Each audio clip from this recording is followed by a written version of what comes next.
नमस्कार मित्रों। भगवान कृष्ण के समय भी उनको परेशान करने के लिए एक स्वघोषित अपने आप को श्री कृष्ण बताने वाला व्यक्ति पैदा हुआ है, जिसका नाम पौंड्रिक कृष्ण था। वो अपने आप को लोगों को दौड़ धपट से अपनी पूजा करवाता था और भगवान को के समकक्ष अपने आप को रखता था। बिल्कुल उनके जैसे वेशभूषा बना के वो घूमता रहता था। लेकिन बाद में कालांतर में भगवान कृष्ण ने उसका वध किया, तब जाके उसकी ड्रामेबाजी बंद हुई और लोगों को एक लोगों ने राहत की सांस ली। ठीक वैसे ही आज के ये महाराज हों, ऐसे ही अपने आप को परमात्मा कहलाते हैं, अपने आप को की पूजा करवाते हैं और अपने आप को गुरु कहलाते हैं, सदगुरु कहलाते हैं। ये ज्ञान कहीं से भी लेना बुरी बात नहीं है, लेकिन ये गुरु नहीं हो सकते, ये कथावाचक गुरु नहीं है। गुरु कोई बिरले ही संत आपको गुरु बनाने के काबिल मिलेंगे। आप अपने चमत्कार के चक्कर में, इन बाबाओं के चक्कर में मत आइए। चमत्कार नहीं होते हैं। चमत्कार जो संत करते हैं वो चमत्कार करते नहीं हैं। उनकी वाणी से, उनके स्नेह से अपने आप ही चमत्कार होते हैं। आपके कष्ट अपने आप ही दूर होते हैं। कोई दुकानदारी लगा के अगर चमत्कार करता है तो वे चमत्कार नहीं है, वे आपको ठग रहे हैं। आपको ये बात समझना चाहिए। जैसे कोई बड़े बड़े पांडाल लगा के आपके दर्द दूर करने के लिए उतावला नहीं होता है। ये तो आपको झांसे में लेने के लिए, आपके साथ जालसाजी करने के लिए, आपको कष्ट दूर करने की नौटंकी करते हैं। असल में आपका विश्वास, इन लोगों के ऊपर आपका जो विश्वास होता है, आपके कष्ट आधे उसी से दूर हो जाते हैं और आप उसको चमत्कार मान लेते हैं, जबकि इन चमत्कारों से इनका कोई लेना देना नहीं है। ये तो अपने व्यापारी है, धर्म का व्यापार कर रहे हैं और इन व्यापारियों से संत समाज को भी सावधान हो जाना चाहिए और इन व्यापारियों का संत समाज को बहिष्कार करना चाहिए, क्योंकि इससे धर्म की बहुत बड़ी हानि हो रही है। और आने वाले समय में लोगों में चेतना जागेगी और वे लोग पब्लिक फिर आने वाले समय में सच्चे महात्माओं के ऊपर भी भरोसा करना मुश्किल हो जाएगा और इससे धर्म क्षीण होता है, धर्म बदनाम होता है। तो कृपा करके सभी इन बाबाओं को अपने समकक्ष न बिठाएं।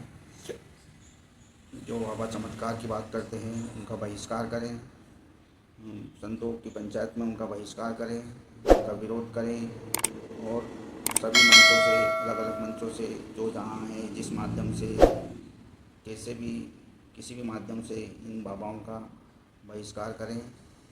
क्योंकि आप अगर असल संत हैं, आप धर्म की चिंता है आपको, तो आप किसी से नहीं डरेंगे और आप इन ऐसे फर्जी बाबाओं का बहिष्कार करेंगे, क्योंकि ये आपके ज्ञान को गलत तरीके से लोगों को समाज में पहुंचा रहे हैं। संत समाज का दायित्व बनता है कि समाज में जागृति पैदा करें।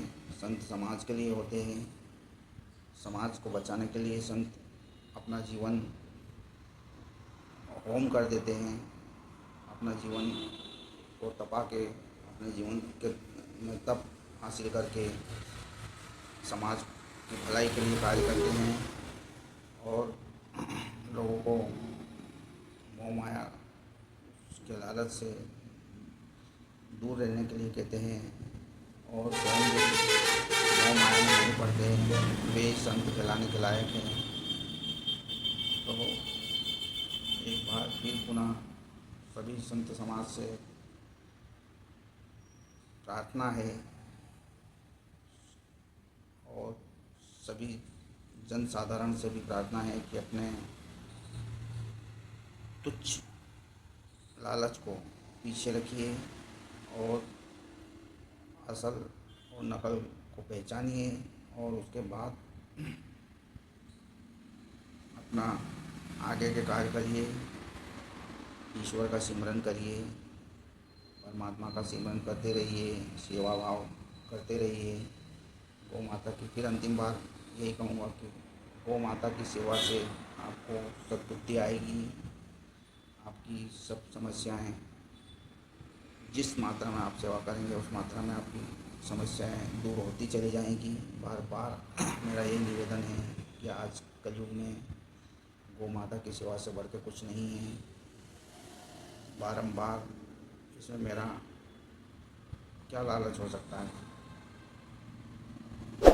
मेरा इसमें क्या है? मेरा क्या भला है? मैं तो कर ही रहा हूँ। मैं तो आप लोगों से भी कह रहा हूँ कि आप भी करिए। आप अगर किसी का सहयोग नहीं करना चाहते हैं मत करिए। कोई गौ सेवा करता है वो तो स्वयं कर लेगा, आप भी करिए। आप अपने जितनी कर सकते हैं अपने घर पे करिए। अपने घर गाय रख के करिए, एक गाय रखिए और उसके बछड़े को भी किसी कसाई को मत दीजिए। जो कहीं गौशाला है वहाँ आप छोड़ दीजिए उनको, उसका खर्चा दे दीजिए आप।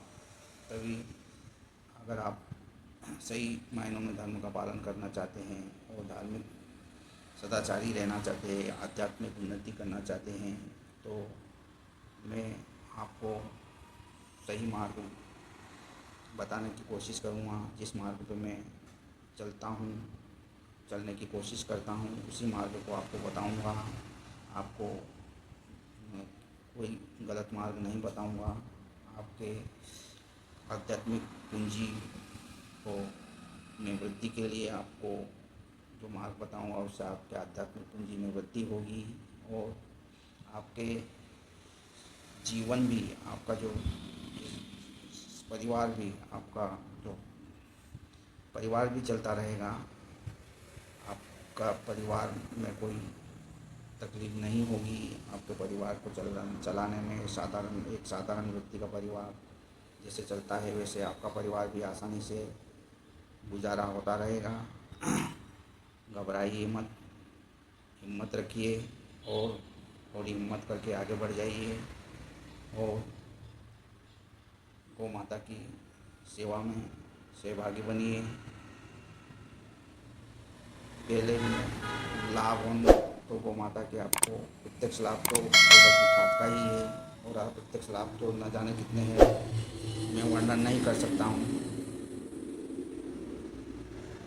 फिर भी आपको किसी बात की तकलीफ नहीं आएगी। लोगों के पास धन दौलत रुपये पैसे सब कुछ है लेकिन शांति नहीं है।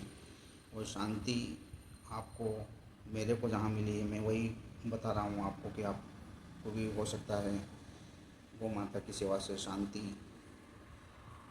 मिलेगी, अवश्य मिलेगी। आप हिम्मत करके तो देखिए। ठीक है, धन्यवाद मेरा ये वीडियो देखने के लिए। बहुत बहुत धन्यवाद और भी देखते रहिए। गौ माता की जय, भारत माता की जय, गोपाल कृष्ण भगवान की जय। वंदे गौ मातरम।